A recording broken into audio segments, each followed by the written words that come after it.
우리 옆에 계신 분 한번 인사할까요? 참 잘 오셨습니다. 저기 잠옷실은 잘 들리시나요? 잘 들리세요? 한번. 예. 제일 정신없는 곳이거든요. 아이들하고 예배를 드리다 보면 정신없어서 한번 두세 배를 집중을 하셔야 예배를 드실 수 있을 것 같아요. 그래도 잠옷실에 아이들이 많다는 건 좋은 일이죠? 예. 여러분 좀 아이들이 시끄러워도 이해해 주십시오. 예. 이제 제 아이가 저기를 벗어나기는 했는데 그래도 아이들은 이제 뛰어놀고 뭐 하더라도 여러분들은 저에게 집중해 주시면 될 것 같아요. 우리가 지난 시간에는 포도원 비유를 통해서 유대 종교 지도자들을 불순종을 말씀하셨던 예수님에 대해서 봤는데, 오늘도 예수님은 비유로 말씀하십니다. 오늘은 혼인잔치의 비유입니다. 혼인잔치의 비유. 왕이 자기 아들을 위해서 결혼잔치를 마련을 했습니다. 뭐 요즘이야 간단하게 그냥 뭐 청첩장 보내고, 더 간단하게 모바일로 만들어서 청첩장을 보내면 간단하겠지만, 당시에는 종들을 일일이 다 그 사람들에게 보내야 됐죠. 근데 이상하게도 처음 초대받은 사람들이 다 이 초대에 거절을 하는 겁니다. 왕의 아들 잔치에 거절을 한다는 건 아주 독특한 거죠. 그런데 그래서 다시 왕은 또 거절을 받았음에도 불구하고 종들을 다시 보냅니다. 이번에는요, 갔더니 사람들이 아예 돌아보지도 않아요. 그리고 바빠요 이러면서 자기 밭으로 또 사업을 하러 갑니다. 이런 거죠. 아니, 저는 너무 바빠요. 오늘은 못 갑니다. 새로 장비가 샀는데 밭에 가서 좀 시험을 해봐야 돼요. 밭 갈아야 돼요. 아주 중요한, 오늘은 거래처 사람 만나야 됩니다. 나는 못 갑니다. 뭐 이러면서 하나같이 거절을 하는 거예요. 근데 거절만 하면 다행인데 더 악한 사람들이 있었어요. 그래서 그 초대하러 간 종들을 잡아서 모욕하고 죽이기까지 했다라고 말씀하고 있습니다. 그러니까 지난 시간에 이어서 이 종들은, 왕이 보낸 종들은 구약의 선지자들을 말하는 거예요. 종들을 죽이자 화가 난 왕은 군대를 보내서 사람들을 죽이고 악한 사람들을 죽이고 진멸하고 불살랐습니다. 동네를. 왕은 한탄하면서 이렇게 말합니다. 야, 이렇게 좋은 음식과 많은 것들을 준비를 했는데, 잔치는 다 준비되었는데 이 초대받은 사람들, 초대한 사람들이 합당하지 않다라고 말합니다. 그러면서 이번에는 그냥 길에서 만나는 사람마다 다 잔치에 데려오라고 종들에게 명령을 합니다. 종들은 나가서 만나는 사람마다 다 데려오는 거예요. 선한 사람이든 범죄자든 부자든 가난한 사람들이든 다 데리고 와서 혼인잔치를 가득 채우게 됩니다. 그런데 왕이 손님들을 보러 나갔는데 보니까 그 중에 예복을 입지 않은 사람이 있었던 거예요. 그래서 왕은 이 사람을 묶어서 바깥에 어두운 데에 내던지라고 말합니다. 거기서 슬피 울며 이를 갈게 될 것이다 라고 말하면서 이 비유는 끝이 납니다. 뭐 우리가 역시 익히 잘 아는 이 내용입니다. 이 내용을 모르시는 분은 별로 없을 겁니다. 뭐 내용의 의미는 몰라도 이 내용 자체는 많이 들어보셨을 거예요. 여기서 혼인잔치를 베푼 왕은 당연히 하나님을 의미하는 거고요. 그 아들의 혼인잔치는, 신랑은 예수님을 말하는 겁니다. 그리고 종들은, 왕이 보낸 종들은 구약의 선지자들과 또 오늘날 복음을 전하는 사람들을 말하고 있는 것이고요. 먼저 초대받아서 거절한 사람들은 유대인들, 이스라엘 백성들을 말하고 있는 것입니다. 왕은 잔치를 완벽하게 준비했지만 이스라엘 백성들은 계속 그 잔치에 초대받기를 거절했고, 또 그 소식을 전한 종들을 잡아 죽이기까지 했습니다. 그래서 왕은 노에서 그 죽인 사람들을 진멸합니다. 하나님의 초대를 거부한 사람들은 결국 심판을 받게 된다라는 그런 의미이죠. 그래서 왕은 이제 다른 사람들, 초대에 거절한 사람들은 제껴두고 다른 사람들을 잔치에 초대하게 되는 겁니다. 그래서 만난 사람들을 다 초대하죠. 그들은 죄인들, 이방인들이었습니다. 유대인들은 그 초대에 거절했지만 이방인들은 그 초대에 응하게 되었습니다. 우리도 이방인이에요. 그렇죠? 우리도 이방인인데 초대에 응했기 때문에 우리는 이 자리에 지금 들어와 있는 것입니다. 자, 그러면 좀 오늘 이 비유를 통해서 몇 가지를 좀 생각해 보기를 원합니다. 먼저 첫 번째로 이 왕의 초청을 거절한 사람들에 대해서 좀 생각해 보기를 원합니다. 그들은 왜 초청을 거절했을까요? 왜 그랬을까? 한마디로 그들은 영혼에는 관심이 없는 사람들이었다는 거죠. 영혼 말고 이 세상에 관심이 있었던 사람들이라는 겁니다. 그들은 핑계를 댑니다. 밭에 가야 됩니다. 사업을 해야 됩니다. 여러분, 우리가 너무 자주 듣는 이야기죠. 우리 주변에 여러분 전도를 해보시고 가까운 사람들 교회 가자고 얘기를 해보면 가장 많은 이유가 바로 이런 이유예요. 바쁘다는 거죠. 바쁘다는 겁니다. 여러분, 이 말은 다른 말로 바꿔서 하자면 나는 그런 것에는 관심이 없고 지금 나에게 돈이 되고 나에게 유익이 되고 이 땅에서 사는데 더 유익이 되고 도움이 되는 것, 여기에만 관심이 있어요 라고 말하는 것과 똑같습니다. 오늘날 많은 사람이 복음을 듣고 가지 못하겠다고 핑계를 대는 이유 중에 가장 많은 것이 바로 사업과 직업과 일 때문입니다. 아니, 오늘날만 그런 것이 아니라 오래전부터 그랬어요. 제가 뭐 전도 폭발하고 전도하면서 뭐 많이 이렇게 뭐 전도를 하면서 들어본 대부분의 대답들이 이런 거예요. 아직은 제가 좀 이게 자리를 잡지 못했어요. 안정이 되면 그 나중에 갈게요. 이런 분들. 신앙생활도 여유가 있어야 되죠. 아직 여유가 없습니다. 이런 분들. 더 안정되면 그때 가겠습니다. 또 어떤 분들은요, 저는 주일날 쉴 수가 없어요. 잠깐 나가는 것 같지만 그거 어렵고요. 주일날 내가 정말 열심히 일을 해야 좀 안정적으로 나는 살 수 있습니다. 먹고 살만합니다. 이런 분도 계시고, 저는 일주일을 너무 피곤하게 살았어요. 그래서 주말에는 좀 쉬어야 되고 여행도 다녀야 되고 또 여가 활동도 해야 됩니다. 그래서 안 됩니다. 아직은 좀 어렵습니다. 이렇게 말씀하시는 분도 많이 만났습니다. 예전에는요, 이게 보통 남자들의 레퍼토리였어요. 남자들이 이렇게 말해서 바쁘다고. 근데 요즘에는 남녀 구분이 없습니다. 다 바쁘신 것 같아요. 이런 분들은요, 바쁘다는 핑계로 이 혼인잔치에 들어오는 것을 거절하는 겁니다. 그들은 눈앞에 보이는 그 순간적인 기쁨, 그 순간적인 이익 때문에 영원한 나라, 더 고차원적인 그 기쁨을 보지 못하는 거예요. 눈앞에 이익이 더 큰 영광과 기쁨을 가로막고 있어서 거기에 눈에 보이는 것을 자꾸 속고 있는 겁니다. 저 위에 더 좋은 것, 영원한 것이 있는데 눈앞에 보이는 이 흙탕물, 진흙탕 속에서 살면서 그 흙탕물 속에서 남들보다 좀 더 나은 것을 찾으려고 아등바등하며 사는 것이 우리 인생이라는 거죠. 여러분, 제가 어릴 때 했던 놀이들을 좀 생각해 봤습니다. 근데 뭐 대단한 거 아닌데요, 그때는 그거 하려고 밥도 안 먹었어요. 요즘에 제 아이도 그렇습니다. 진짜 제가 보면 별거 아니에요. 막 종이 쪼가리, 근데 무슨 무슨 카드, 무슨 뭐 포켓몬 카드니 뭐니 뭐 이런 거 요즘들 많이 있잖아요. 근데 아직까지 뭐 포켓몬 빵을 사달라는 얘기를 안 해요. 요즘에 아직도 막 줄 서서 막 빵 산다 그러더라고요. 사달라고 하진 않는데 뭐 그 카드 하나 얻으면 이게 좋은 거라고 막 신나가지고 사달라고 징징거리고, 사주면 너무 신나가지고 그거 보고 그거 가지고 놀다가 밥도 안 먹어요. 정신이 없어요. 그리고 밥 먹으라고 아무리 얘기해도 그거 보냐고 귀에 안 들리나 봐요. 대답을 안 하더라고요. 근데 가만히 생각해 보니까 저도 그랬어요. 저도 어릴 때 그랬더라고요. 어릴 때 주로 놀았던 놀이들을 생각해 보니까 뭐 술래잡기, 다방구 아시나요? 다방구? 안동에서도 다방구라고 불렀습니까? 지역마다 이름이 다르기도 해요. 그래서 뭐 술래에게 잡히면 전봇대에 이렇게 착 붙어 있다가, 술래 아닌 사람이 와서 딱 치면, 다방구 하면서 딱 치면 다 붙어있던 사람 다 풀려나는 그런 놀이. 또 뭐 요즘에는 무궁화꽃이 피었습니다는 아이들도 다 알더라고요. 영화에 나왔는데 원래 그게 아이들이 볼 수 없는 영화인데도 유튜브 통해서 아는지 어떻게 다 알아요. 이런 게임들, 이런 건 그래도 뭐 좀 밖에서 뛰어노는 놀이였잖아요. 그래서 건강해진 것 같아요. 이런 게임도 말도 있었고요. 그런 거 하느라고 막 정신 없었죠, 어렸을 때는.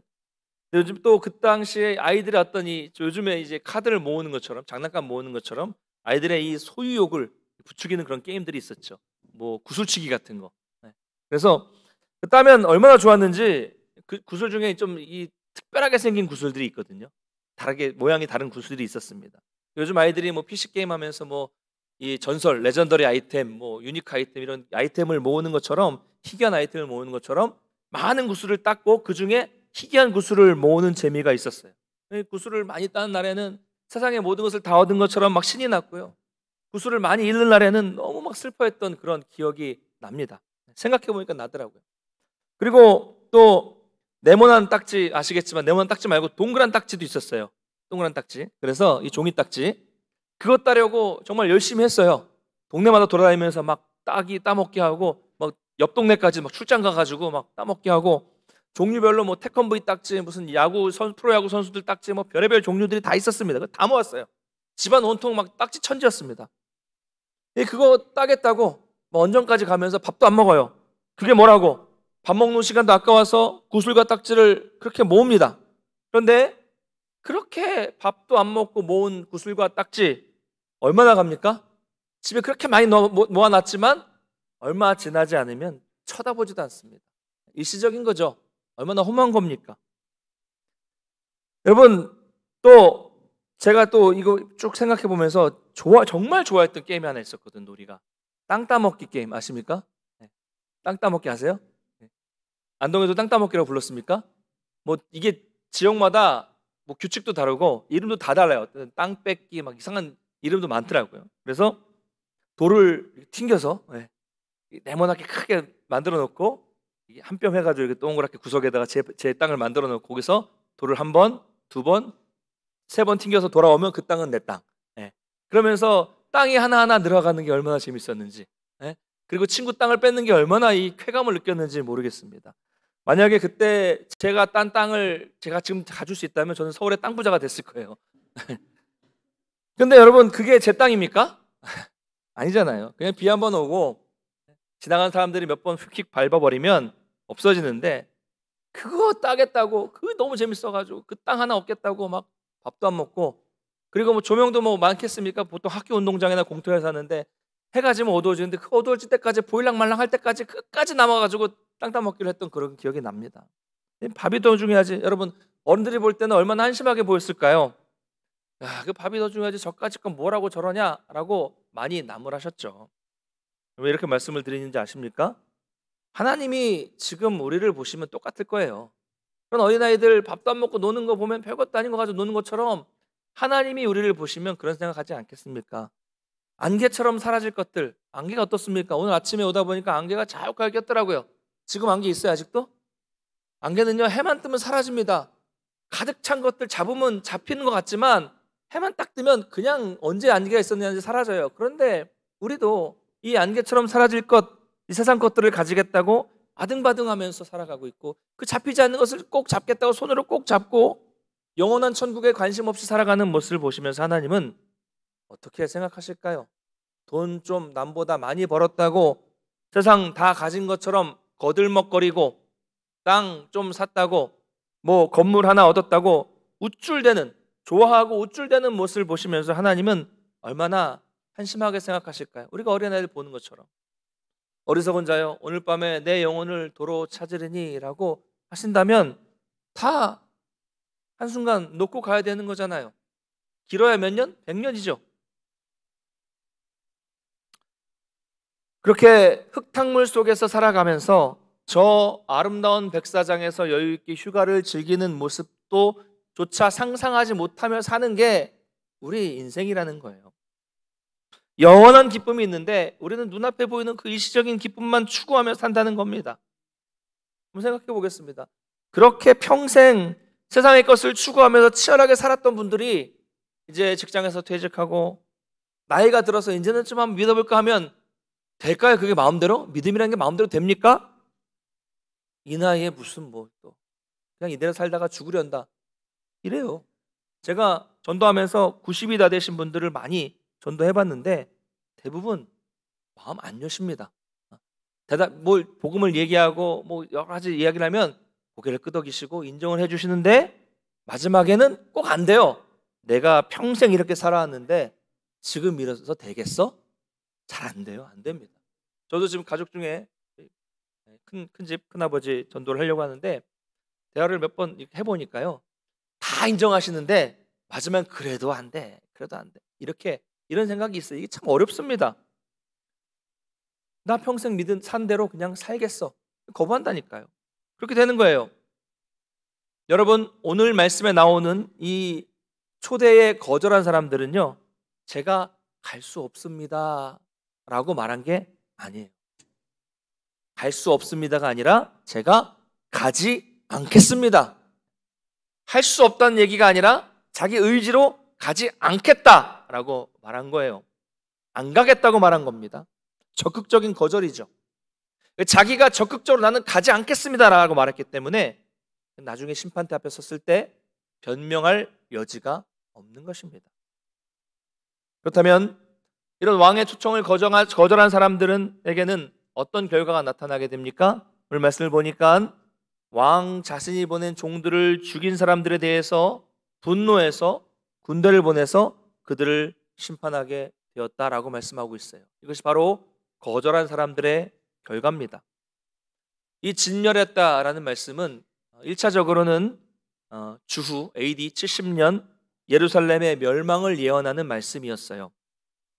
그 예언은 그대로 이루어졌습니다. 이 말씀을 하신 이후에 예루살렘은 진짜로 로마의 디도 장군에 의해서 돌 위에 돌 하나도 남지 않고 완전히 멸망하는 심판을 받게 되었습니다. 여러분, 하나님은 참 놀랍습니다. 예수 믿는 사람들은요, 그 이전에 뿔뿔이 흩어지게 하셨어요. 어떻게 해요? 핍박이, 예수 믿는 사람들에 대한 핍박이 점점 예루살렘에 심해지니까 그 예수 믿는 사람들이 점점 예루살렘을 떠나서 유다 바깥 지역으로, 이 이방 지역으로까지 흩어지게 하셨어요. 그래서 그 심판을 피하게 하셨습니다. 여러분, 놀랍지 않으십니까? 이처럼 하나님은 초청을 받아들이는 사람은 철저히 보호하시지만 초청을 거절하는 자들은 반드시 심판하신다는 것을 믿으시기 바랍니다. 여러분, 오늘 우리는요, 이 비유를 통해서 또 하나님은 결코 포기하지 않으시는 분이다라는 것을 발견할 수가 있습니다. 처음에 종들을 보내서 실패했지만 또 다른 종들을 보내십니다. 선지자를 보내셨고요, 그 선지자가 실패하면 끝나는 게 아니라 또 다른 선지자를 보내십니다. 그 선지자가 죽으면 또 다른 선지자를 또 보내십니다. 계속 반복되는 이 보냄, 이것은 지금까지도 계속되고 있고 지금까지도 그것은 이어져서 하나님은 계속 보내고 계십니다. 선교사님들을 보내주셔서 이 땅에 복음이 들어왔고요, 또 지금도 저와 여러분들을 보내고 계십니다. 이제는 우리가 종이 되어서 복음을 들고 가는 것입니다. 하나님은 그때나 지금이나 여전히 포기하지 않으셨습니다. 왜 그렇습니까? 하나님은 모든 사람이 구원받기를 원하시기 때문입니다. 하나님께서 포기하지 않으시고 우리를 구원하기 원하셨기 때문에 지금 우리에게도 복음이 전해져서 우리가 여기 있을 수 있는 것입니다. 그리고 하나님의 열심은 지금으로 끝나는 것이 아니라 앞으로도 계속될 것입니다. 이 한국에 복음이 전해져서 이렇게 기독교가 풍성해진 것에 만족하지 않으시고 저 북한에도, 저 중국에도, 저 이슬람권에도 계속해서 어떤 방해가 있다고 할지라도 하나님은 종들을 보내신다는 것을 여러분 믿으시기 바랍니다. 그러므로 우리가 그 일을 감당하는 종이 되어야 돼요. 우리가 종이 되어서 여러분의 말로, 여러분의 행동으로, 여러분의 삶을 통해서 이 복된 소식을 전하는 하나님의 종들이 되시기를 주님의 이름으로 간절히 축원합니다. 자, 그렇다면 하나님은 어떤 사람들을 초대하고 계실까요? 오늘 본문을 보니까요, 처음 초대한 사람들이 초대에 응하지 않자 왕은 초대하는 대상을 바꿨습니다. 세상에 초대할 사람은 정말 많다는 거예요. 하나님은 너무나 자비와 긍휼이 크시기 때문에 유대인들이 복음을 듣지 않으면 이방인들을 찾아가시고 죄인들을 찾아가시고 부자들이 거절하면 가난한 자들을 찾아가시고 또 어린아이들에게도 찾아가십니다. 어떤 경우에는요, 강제로 끌고 오시는 경우도 있어요. 여러분, 혹시 여기서 오기 싫었는데 강제로 교회 오셔서 예수 믿게 되신 분이 계세요? 예, 계실 거예요. 우리 학생들 중에도 너 교회 안 가면 용돈 없다. 예. 그래서 오는 학생들 많아요. 그래서 예수 믿고 청년이 되고 결혼하신 분도 많습니다. 혹시 우리 청년들 중에도 그런 청년들 있나요? 예. 집에서 용돈 안 줘서 오는 청년들 있나요? 혹시 지금 그런 남편도 계십니까? 네. 그럴 수 있겠죠. 당신 교회 안 가면 용돈 없어요. 네. 교회 안 가면 밥 세끼 삼식이 될 생각 하지 마세요. 이러면서 밥도 안 줄까 봐 오신 분도 계십니다. 여러분, 그래도 감사하게 생각하시길 바랍니다. 그렇게 해서라도 하나님은 여러분을 이 자리로 어떻게든 나오게끔 인도해 주시는 거예요. 그렇게 해서라도 여러분들의 영혼을 구원하시기 위해서, 살리기 위해서 불러주시는 겁니다. 앉아서 처음에 졸리고 피곤해도 말씀을 듣다 보면 깨닫고 예수 믿게 되라고 그렇게라도 억지로라도 강제로라도 오시게 하시는 거예요. 어떤 분들 그런 분들 많더라고요. 자네 우리 딸과 결혼하려면 세례는 받아야 된다네. 그래서 억지로 결혼하기 위해서 와서 세례 받고 예수 믿고 집사 되고 장로 되는 분도 많이 계십니다. 어떻게 해서든지 불러주시는 거예요. 이처럼 하나님은 모든 사람에게 다 초청장을 보내셨습니다.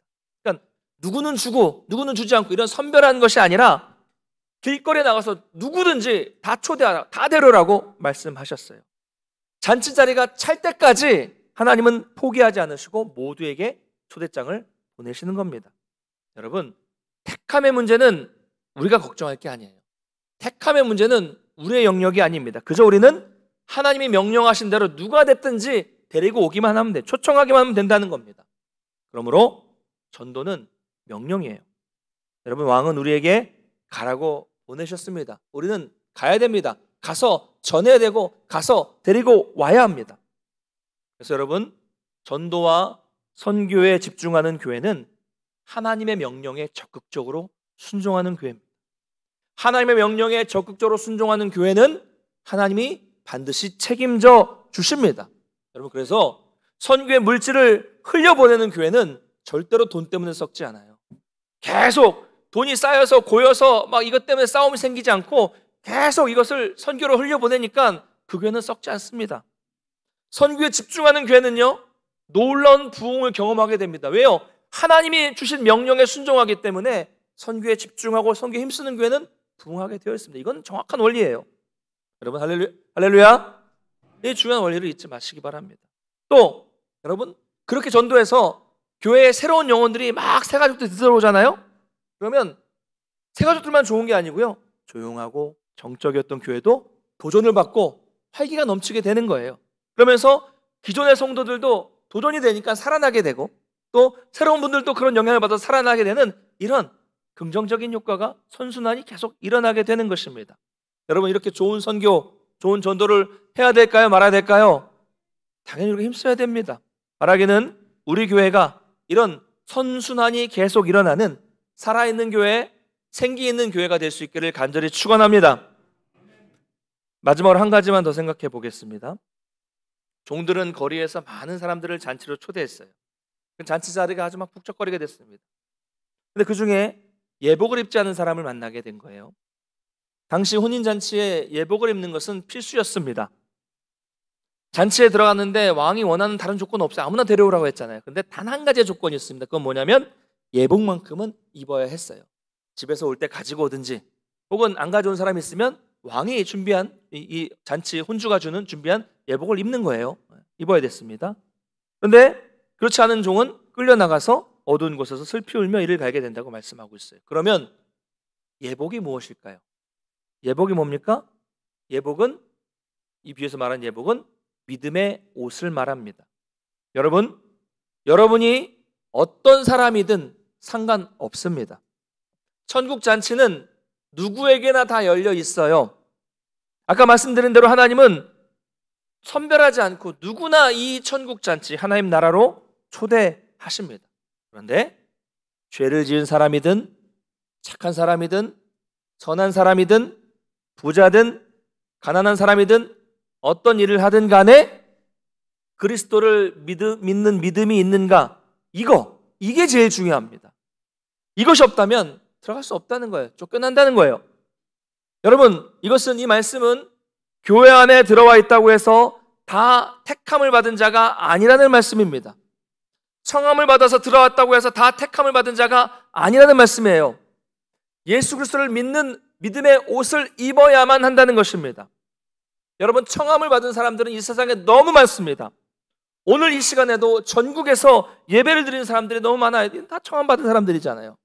전국 교회뿐만이 아니죠. 전 세계 교회, 또 전 세계 이단들도 자기들은 예배를 드린다라고 말하겠죠. 그러나 택함을 받은 성도는 많지 않습니다. 그러니까 여러분, 청함을 받았다는 것과 택함을 받았다는 것은 이건 완전히 다른 말이에요. 완전히 다른 말입니다.